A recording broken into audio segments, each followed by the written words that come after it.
इतने फंस जाते हैं कि जिससे पैदा होते हम उससे भी दूर हो जाते हैं, अपने परिवार से दूर होते जा रहे हैं। सबसे बड़ी आज की दिन यदि मैं मानती हूँ अशांति का कारण है, दुख का कारण है कि हम अपनों से दूर होने लगे हैं। अपने माता पिता, भाई बहन, चाचा चाची, दादी ताऊ ताई, जितने भी रिश्ते हैं उन सब से हम दूर होते जा रहे हैं। हम बाहर में खुशी ढूंढते हैं, वस्तुतः खुशी तो हमारे अंदर है, हम सबके परिवारों में है ना, उससे हम दूर होते जा रहे हैं। आवश्यकता है अपने संबंधों को संजोने की। हम अपने संबंधों को तोड़ लेते हैं, इतना खटास कर लेते हैं कि अपनी देवरानी जिठानी में बात बंद हो जाती है, भाई भाई में बात बंद हो जाता है, न देवरानी में बात बंद हो जाता है।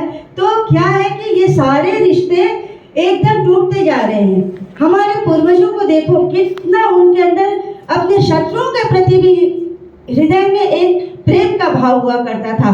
अभी श्री रामचंद्र जी की बात बताई जाए थी। आप रामायण उठा करके देखो, जिस समय सबसे बलशाली कौन था वहां पे लंका में जब युद्ध हो रहा था, सबसे बलशाली वो उसका पुत्र कौन था? मेघनाथ। इंद्र क्या नाम है उसका? दूसरा नाम क्या है? इंद्रजीत। सबसे शक्तिशाली, अपने पिता से भी ज्यादा शक्तिशाली था। जिस समय मेघनाथ को मारा गया, इंद्रजीत के अंदर कितने एक आवाज में क्या अहंकार था, पिताश्री बोला करता था, तो एक गूंज जाया करता था। तो उसके अंदर उसको पता था कि मेरे पिताजी गलत कर रहे हैं, लेकिन फिर भी उसने पितृ धर्म का पालन किया और अपने पिता का साथ दिया था। जिस समय इंद्रजीत को मारा गया था, उस समय ऐसा लगा राम की सेना कि आहा हम लोग युद्ध जीत गए, ऐसा भाव हो गया था। और जाकर के हनुमान जी ने श्री राम जी से कहा कि हे श्री राम, अब हम लोग युद्ध जीत गए क्योंकि इंद्रजीत मारा गया। जब इंद्रजीत की जहाँ पे मारा गया था वहाँ पे श्री राम और लक्ष्मण दोनों जाते हैं, देखते हैं कि श्मशान घाट पे उसके भूमि पे, उसके पृथ्वी पे वो शव लेटा हुआ था। तो उस समय श्री राम क्या करते हैं? अपनी उत्तरीय वस्त्र उतारते हैं और उसको ओढ़ाने के लिए कहते हैं।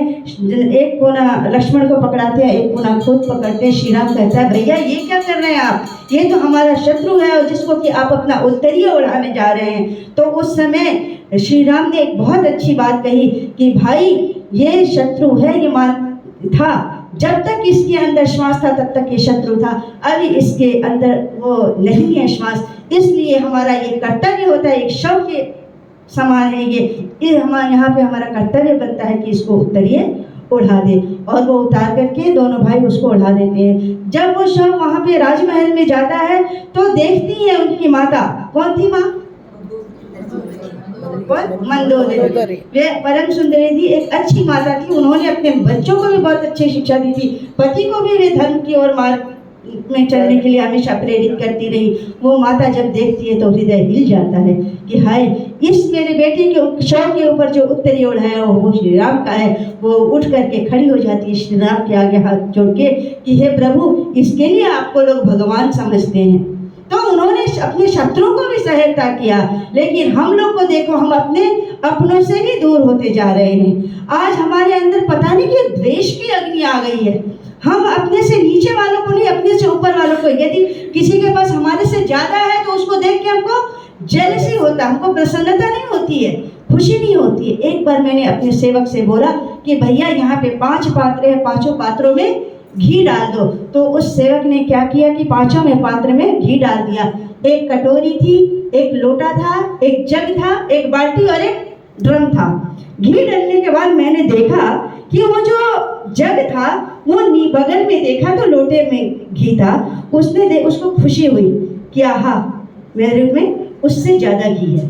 थोड़ा और झांकता है तो वहाँ कटोरी में घी था, उसको देख के और खुशी हुई कि उसके पास और कम है, मैं तो बहुत धनवान हूँ, मैं शक्तिशाली हूँ, मैं सबसे ज्यादा मेरे पास है। लेकिन उसी क्षण जब वो दूसरे साइड देखता है कि अरे बाल्टी है और उसमें 15 लीटर घी है, 16 लीटर, उसको दुख होता है, मेरे पास तो 1 ही लीटर है। फिर जब वो और आगे झांकता है तो देखता है ड्रम में 25 लीटर घी है।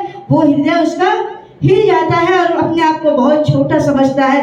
वो द्वेष की भावना ले आता है, उसके अंदर मन छोटा हो जाता है। ठीक वैसी हमारी स्थिति है। हम अपने से छोटों को नहीं, अपने से बड़ों को देख के उससे बराबरी करके अपने आप को दुखी होते रहते हैं। ये बहुत बड़ी कमी है। यदि हमको खुश होना है तो अपने से छोटों को देखो, अपने इर्द गिर्द वालों को संजोने की जितना है उतने में हम खुश रहेंगे और सबको खुश रखने का प्रयास करेंगे। शायद समय बोलूँगा इन्हीं शब्दों के साथ। ओम शांति, धन्यवाद।